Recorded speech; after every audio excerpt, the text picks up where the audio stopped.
So, I mean, there's so much to talk about because you have like so many facets about you, and you know so much and you have so many experiences in your life.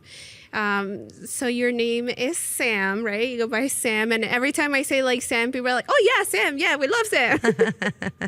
And I feel like it also has to do with how you look because you have like a brand about you. Is that on purpose? No. I think I am. I'll go with the I woke up like this. I think at this point in my life, it definitely was big in my 30s, but I feel more close to who I am in my 40s. And I think all the things I resisted as a kid, my appearance, my profile, my curly hair, I embrace them all today. I love it. So, yeah, thank you. But I feel the same about you, and I think we mirror each other. Thank so you. the authenticity feels good. That means a lot coming from you because every time I see you, I'm like, damn, she's a fashion icon. You're amazing because I'm like, I need elastic pants and sneakers. That's like my requirement. Can never go wrong with that. A little blazer, a nice little pop-up glasses. Done. Yes. Yeah. Okay, and this is how you show up to business, to comedy, to your daily life, or do you feel like you change as you show up to the different places? To be honest with you, I really go off of my mood. Ironically, I had a comedy show yesterday and somebody very dear to me said, "I've never seen you not in a blazer." And I was like, I felt very feminine and I wore like a lace kind of like dress, like a sundress. I just go with how I feel. And I think that that's what's really cool about style, not male or male or female per se, just that we get to play. Yeah. Right? And we all have many moods or personalities. So you play with it. Yeah. For sure. I think it's, in my experience, it's more fun that way. Plus, you feel more ready. You show up ready, right? It's not so much a persona as just if I don't resist my mood and I actually play in my mood, if I want more comfort, I'm more comfort. If I want heels, I'm heels.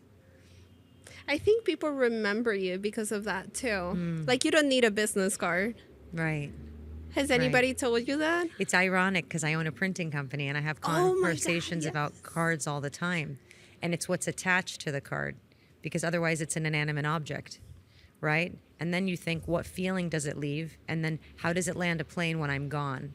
So a business card becomes this romanticized thing or it becomes useless. It just depends how you show up, right?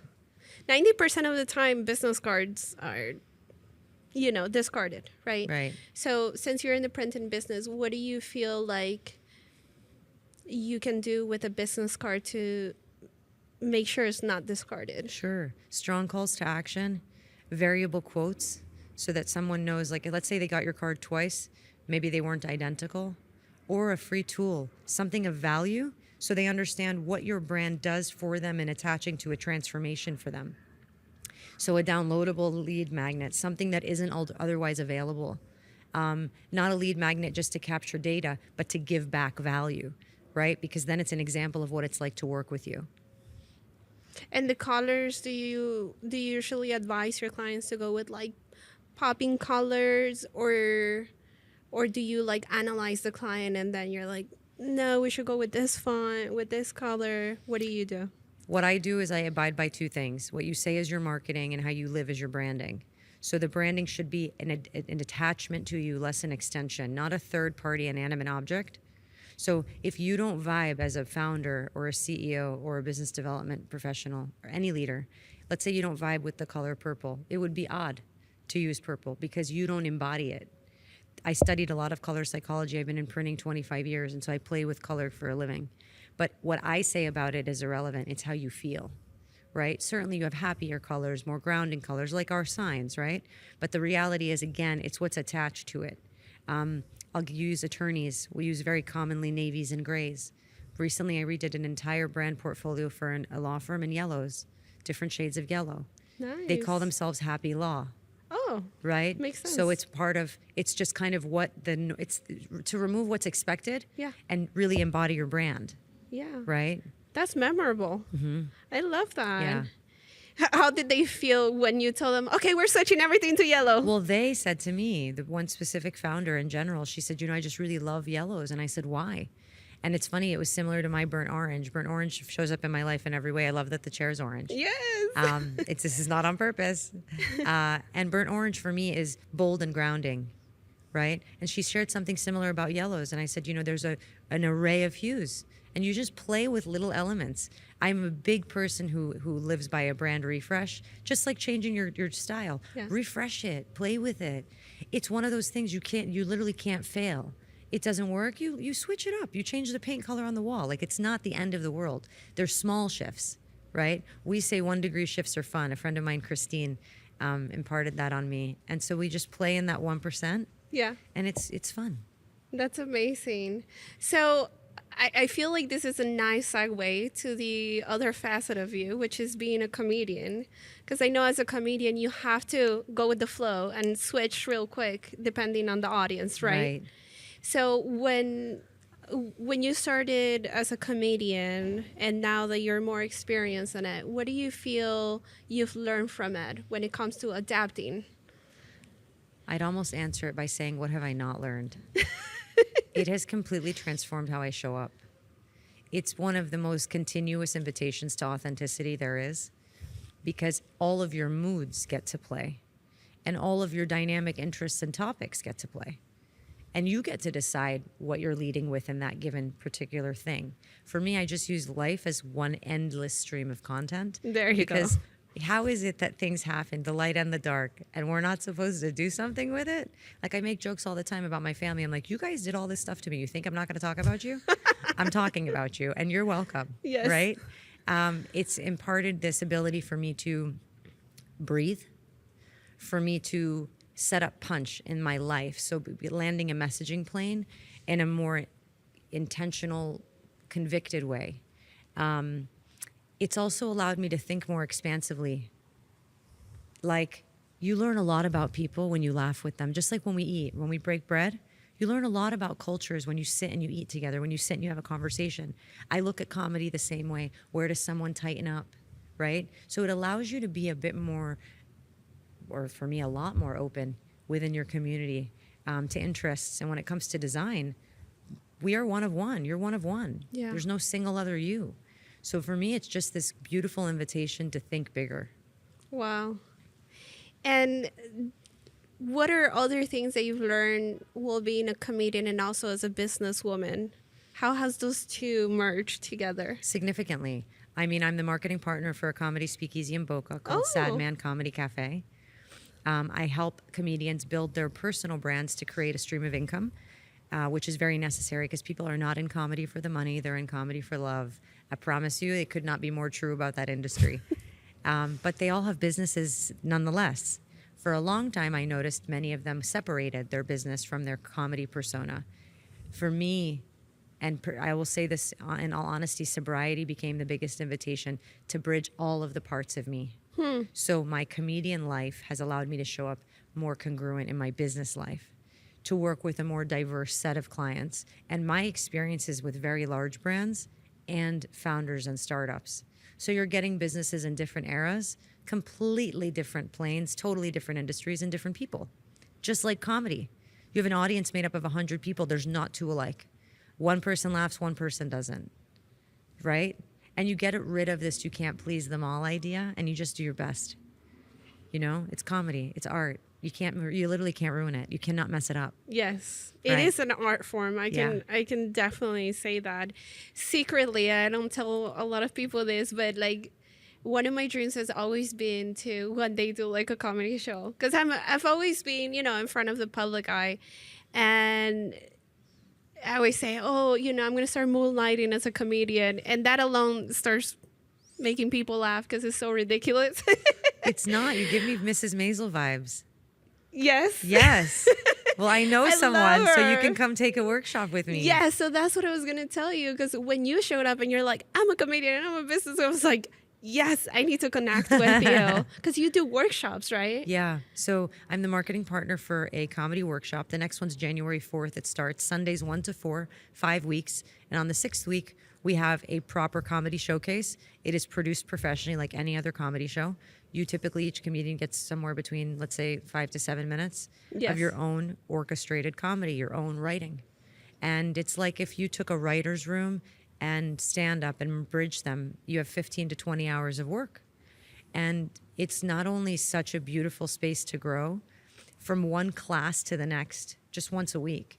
You can measure your growth. And then the best part is when you start to use this backdrop of life as your content, you start to go, I'm noticing the beauty and even the chaos. Yeah.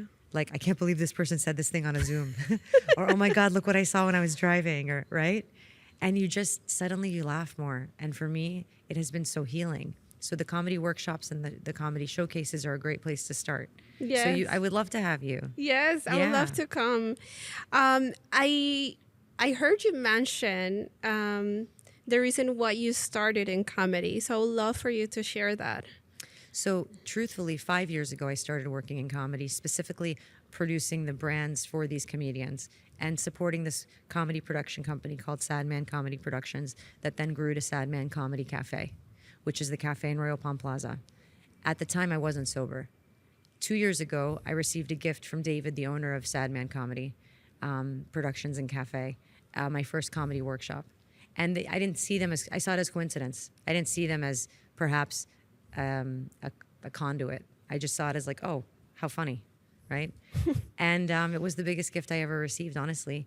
It's such a cool place to take years and years of knowledge, years and years of trauma, standard therapy, and all my questions, because I'm a big question asker, and I'm curious about everything, and just dump it all in one thing and see what happens. Sometimes you go to class and you run through a bunch of stuff, and it never makes it to the stage. Yeah. It's just your therapeutic process, right? Some days you go in a great mood, and some days you're like, why am I here? It just kind of happens. Yeah. Like when you're in the work, right? It's really been a place where I can measure my clarity. I can measure my feelings about things.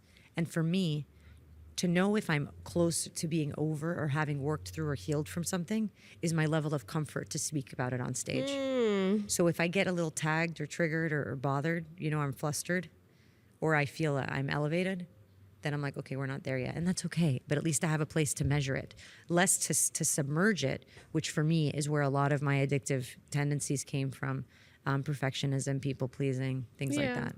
Well, you were saying that I feel like I saw you floating a little bit off that chair.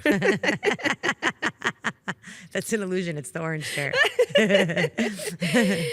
Okay. And so do you feel like comedy helped you with sobriety? Oh, yeah. I think comedy saved me. Sometimes I'm like, did I find comedy or did comedy find me? But I grew up in a funny house and I grew up around funny people, but they were equally dark and disturbed. Yeah. So I didn't necessarily, I was a kid. Like, you don't know, right? Although kids today, they know way more than we did. Oh, right? yeah, absolutely. I'm looking for these children to adopt me, quite frankly. But no, I did. And then I think what happened was there is a beauty in becoming fed up. There is a beauty in getting sick and tired of being sick and tired. There's a beauty in repurposing your frustration and your anger and redirecting it somewhere. And for me, this is where it landed. Previous years, it landed at the gym and bodybuilding competitions and running all the Spartan races and the DECA races. And the gym is still one of my churches, so to speak. But comedy is like, you put in the reps, just like in training of anything. And for me, it's a safe space. And I love that I cannot mess it up. It takes your perfectionism and trashes it. You're like, it doesn't even matter. It's a disaster. That's what it's supposed to be. Yes. When you do your shows, do you find people laughing about stuff that you were not even expecting that they will laugh about? Half the time I'm like, that's not the joke. But I realize it's for them. Again, it's your interpretation. There's no way for it to be wrong. Even when we're offended, you have to stop sometimes, or I would welcome someone to stop and go, why does that offend me? Less to be attached to the words that were said and more like, what's my response to this thing? Yeah. And you might learn something. Yeah.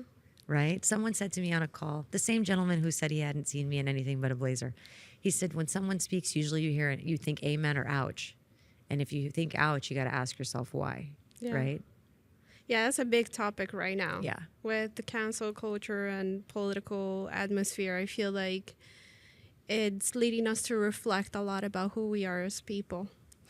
So talking about that, I want us to talk a little bit more about what you do for people that need help rebranding or that need to look inside. How do you do that with the people that come to you and ask for help with that? So I basically take my 2 decades of experience. I've been in print manufacturing for almost 25 years, worked for the same company for 19, and my clients were the military, big pharma, Mercedes, IBM, Motorola, GE, Carrier, huge. And I started to look at them as just a whole bunch of small businesses under one umbrella with the same challenges that we might face, or the same challenges my dad, who had over 40 patents in this country, and he faced a significant amount of resistance or confusion, lack of funding, lack of clients, lack of clarity. As I created SG Inc. 6 years ago, the fundamental basics are we are a strategic printing, branding, and marketing agency. So if you want just like a package that is a recycled package that anyone in the world can have, we're not the one. If you don't want a branding coach or consultant, we're not the one. If you want strategy and you want someone to sit with you even 15 minutes to go, hey, what's the call to action and what's your desired outcome from this? And then we adjust your messaging so when you invest money in printing, branding, and marketing, it lands. Because the truth is you don't need any of this. You need clients. Yes. But how do you get them? Yeah. So to answer the question, when it comes to my fractional CMO, Chief Marketing Officer experience paired with the printing, branding, and marketing business that I've built, we're a team of 11 in Pompano. And they meet because I am obsessed with your results. Sometimes I'm hired as just an individual to consult because you have a team, and sometimes myself and my team are hired.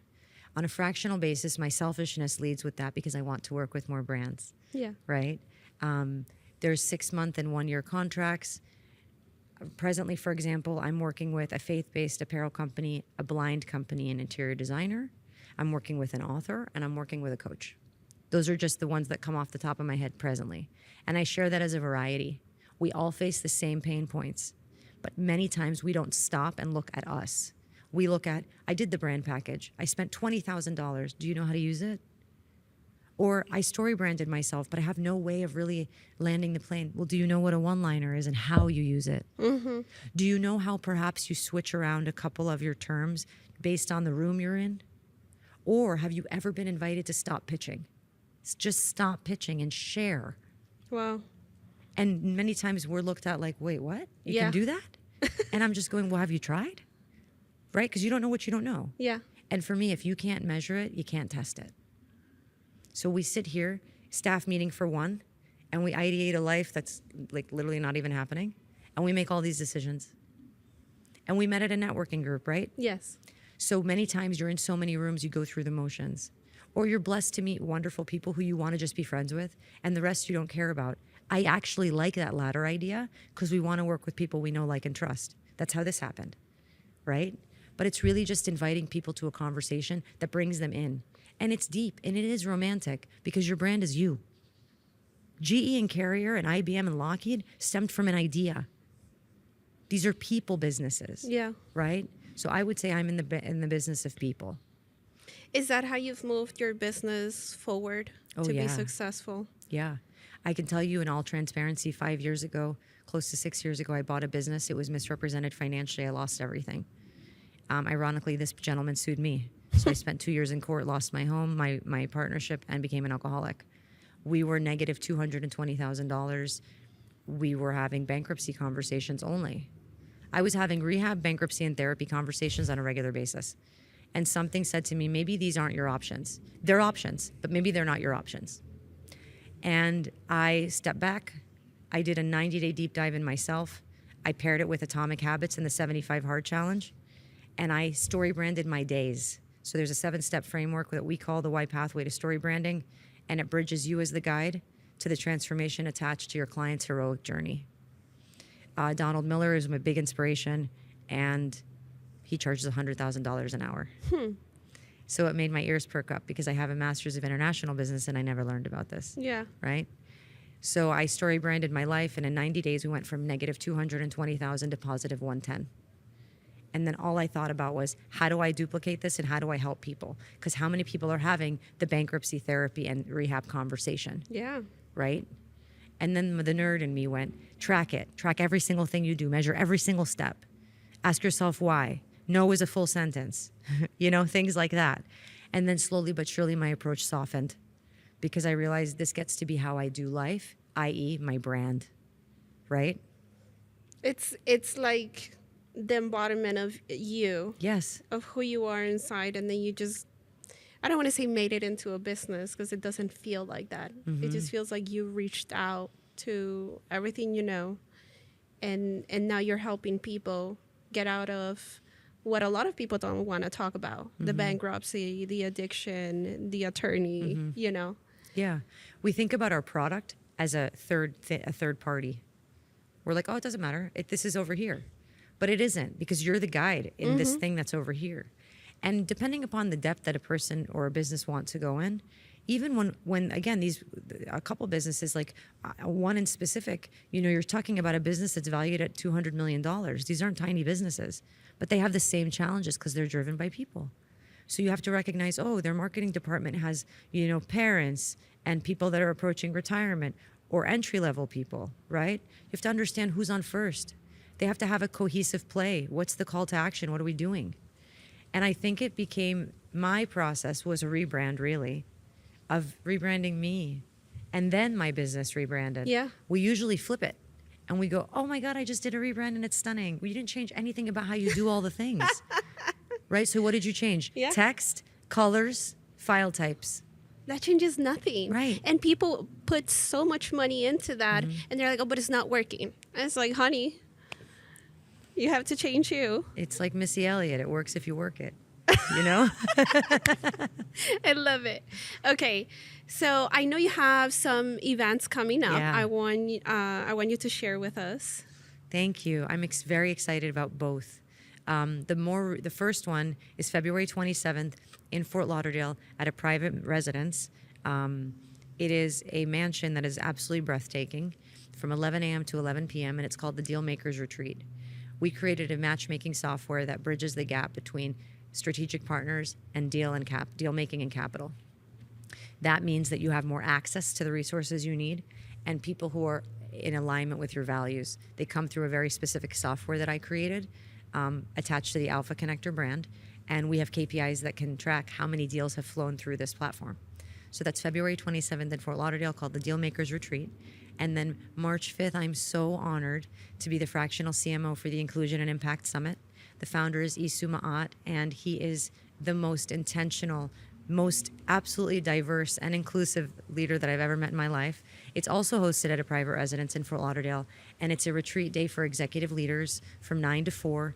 There are 7 sessions that really will invite you in. It's an introspective pause with executive leaders that are absolutely on your level.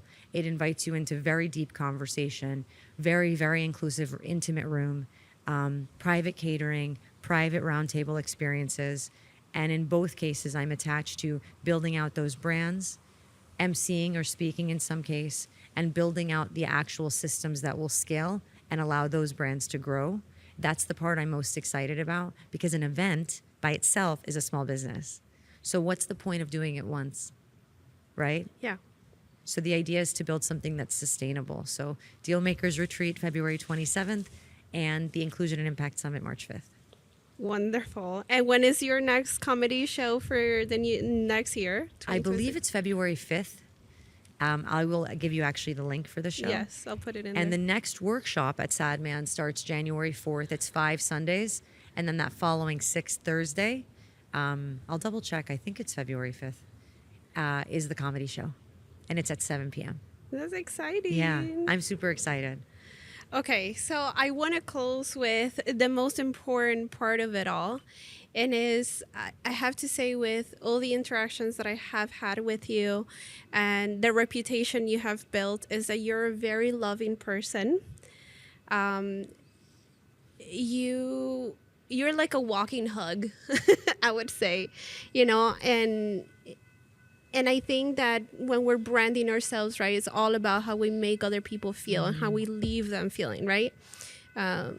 So I want to know how you got there, how you became this person. Or is this just something that comes naturally to you? To tell you the truth, I think it did come naturally to me, and then I medicated it. Whether in my actions, whether in my internal dialogue, I resisted. See, some of us lived by the nice guys finish last. Some of us misunderstood. Huh? I knew it was going to happen. So close. It's amazing. That should happen during a comedy show. That would be hilarious. I'd be like, no, I got to do that again. I said. I can start it over. Yes. So I was asking you, how did you become a walking hug? I do believe I grew up this way. I know that I have a really big heart, and I think most people do. I think that for me, I started to maybe abide by the nice guys finish last idea. I misunderstood what boundaries meant. I thought that love was self sacrificing. And so over the years, I allowed myself to become hardened and perhaps apathetic. And then when you open up, you have the other part. You have you're broken open. You're like pouring out. You're like you're unlearning and undoing and coming undone. And so much of that is really beautiful. Today, I mean this from the heart, my bottom of my heart, and my eyes are watering. And I want to just say 80% of the time I'm successful. Thank goodness to be a warm hug, because sometimes you're literally that missing piece in someone's day that reinstates some layer of hope, that they gave up hope completely. There were so many days that I felt that way. As a matter of fact, that's one of the days that David entered my life from Sad Man. I was like on my last hair, literally. And so thank you. I think today it's such a requirement. The non-cliche, be kind, you don't know what others are going through. It's not cliche to me. And honestly, laugh. Like, this world is the most serious joke we have ever seen. This has to be a movie. Like, this is not really happening, but it is, and we're all in it. So the best I can to reinstill this warm hug idea. It doesn't take work, but on the days where I'm having a full-on human experience and I'm perhaps selfish or feeling entitled or I'm exhausted, I figured out when I'm sleep deprived, I'm lethal, completely, total circus, run. I just remind myself that, like, I have two choices. So I can leave somebody feeling hugged and supported, or I can leave somebody feeling completely unseen. You know, I think what it is we get to become the resource we needed. And there were so many years I could have used those hugs. Yeah. You know? Yeah, we definitely become who we needed. Yeah. Be your own best friend. Yes, exactly. And I think that what you're doing with the community is amazing. Thank you. The fact that you're getting up in there and sharing your comedy is such an intimate act, and is such a beautiful act, because then other people see you and they're like, wow, I could do that. I could make fun of my life, even as sad as it can be, as dark as it can be. I can make fun of it, or you know. And you inspired me, because I was like, okay, the comedian dream is not that far away. She's doing workshops. I could join the workshops. Correct. So, and you know, you're doing the exact same thing. You're creating a place and a space. You're creating a warm hug environment by inviting a conversation. You're doing the exact same thing. We just have a different backdrop. That's it. We love the colorfulness of it all. It's amazing. I have this thing where I say, give it air, give a topic air, have a hard conversation, treat yourself like a plant, water, oxygen, sun, maybe some nice internal dialogue, right? Yes. Okay, Sam. Well, this was amazing. Thank you so much. We're going to put all the dates of your upcoming events on the link. And where can we find you best? In Instagram? You can find my Instagrams at Sam WGHANEM, and on YouTube at I am Sam Ghanem. That's IAMSAMGHANEM. Perfect. Thank you. Thank you so much. This was beautiful.